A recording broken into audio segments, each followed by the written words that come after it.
क्या आपको पता है कि आज के डेट में हर एक गवर्नमेंट एग्जाम में या बाकी सारी जगहों पे आप वैकेंसी जो देखते हो तो उसमें कुछ सीटें आरक्षित होती हैं, रिजर्व होती हैं। क्या आप इसके पीछे की कहानी जानते हो? तो वो सारी चीजें आज की वीडियो में समझेंगे कि बीपी मंडल जी कौन थे और इसको लाने वाले मंडल कमीशन का रिपोर्ट क्या था, इसकी गठन किसने किया और ये लागू कब से हुआ। तो सबसे पहले समझो कि हमारी जो समाज थी, सोसाइटी थी, उसमें एक तबके को सब कुछ मिल रहा था एक टाइम पे, और जो दूसरा तबका था, जो गरीब लोग थे, जो वंचित लोग थे, ओबीसी समुदाय से लोग, एससी समुदाय के लोग और एसटी समुदाय के लोग, उनको अपना हक सोसाइटी में नहीं मिल रहा था। ऐसा माना जाता था कि उनको अपना जन्म के हिसाब से काम मिलता था, ना कि उनकी पहचान अपने एजुकेशन के बेसिस पे या बाकी बेसिस पे कदर की जाती थी सोसाइटी में। क्यों? क्योंकि ये माना गया कि कोई मोर्ची है तो वो उसका जो बेटा होगा वो भी मोची ही बनेगा। यदि कोई नाला साफ कर रहा है तो उसका जो बेटा होगा वो भी जिंदगी भर नाला ही साफ करेगा, भले वो एजुकेशन कर ले तब भी।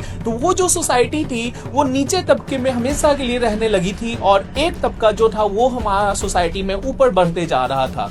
तो इसी के लिए सरकार को फील हुआ कि क्यों ना एक रिपोर्ट तैयार की जाए कि हमारे देश भर में जनगणना की जाए, जिससे पता चले कि कहाँ पे कितनी परसेंटेज ओबीसी समुदाय या कितने परसेंटेज एससी और एसटी है, उनको क्या क्या अधिकार मिल रहा है कि नहीं मिल रहा है।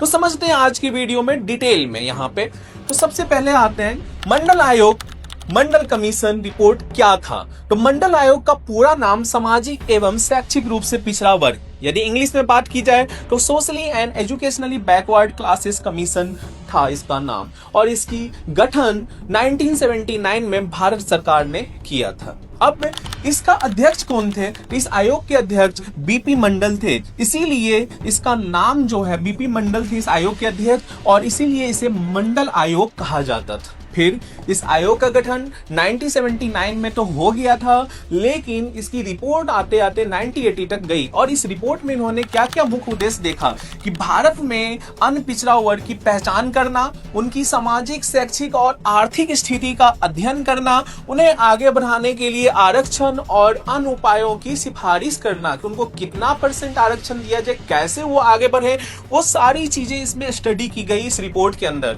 और फाइनली इस आयोग ने अपनी रिपोर्ट 1980 में भारत सरकार को सौंप दिया। लेकिन इस रिपोर्ट को लागू होने में काफी टाइम लग गए, लगभग 10 साल लगे इस रिपोर्ट को लागू होने में।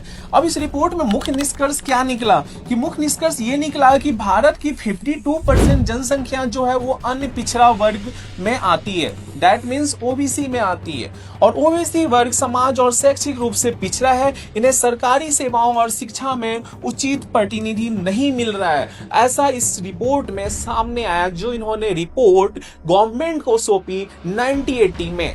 अब आगे ओबीसी कोटे, इसमें सिफारिशें क्या की गई इस रिपोर्ट में, क्या इन्होंने सरकार को आइडिया दिया? तो सरकार को ये आइडिया दिया कि ओबीसी को 27% आरक्षण, केंद्र सरकार की नौकरियां और शैक्षणिक संस्थानों में पहले से मौजूद आरक्षण में हिस्सेदारी मिले, अनुसूचित जाति को 15%, एसटी को 7.5%। लेकिन वहां पे उन्होंने एक चीज और रखी थी कि ये सारे परसेंटेज मिलके कभी भी 50% से ज्यादा आरक्षण नहीं होना चाहिए देश में, 50% को क्रॉस नहीं करता है। तभी कई बार आप देखते होंगे कि विपक्ष के नेता राहुल गांधी बार बार इस मुद्दे को उठाते हैं कि नहीं, हमें आरक्षण को 50% की जो कानून में लिखा गया है उसको बढ़ा के 60 करना चाहिए और ओबीसी को और हक मिले।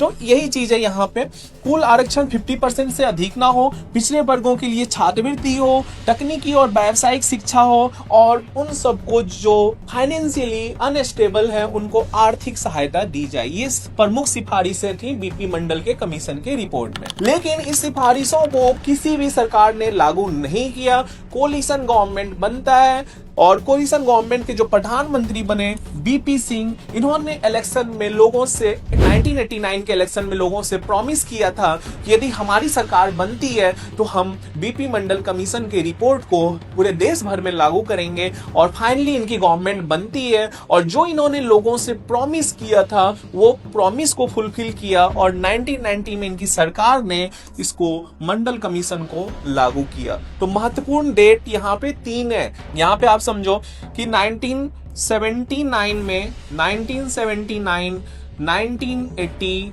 और 1990।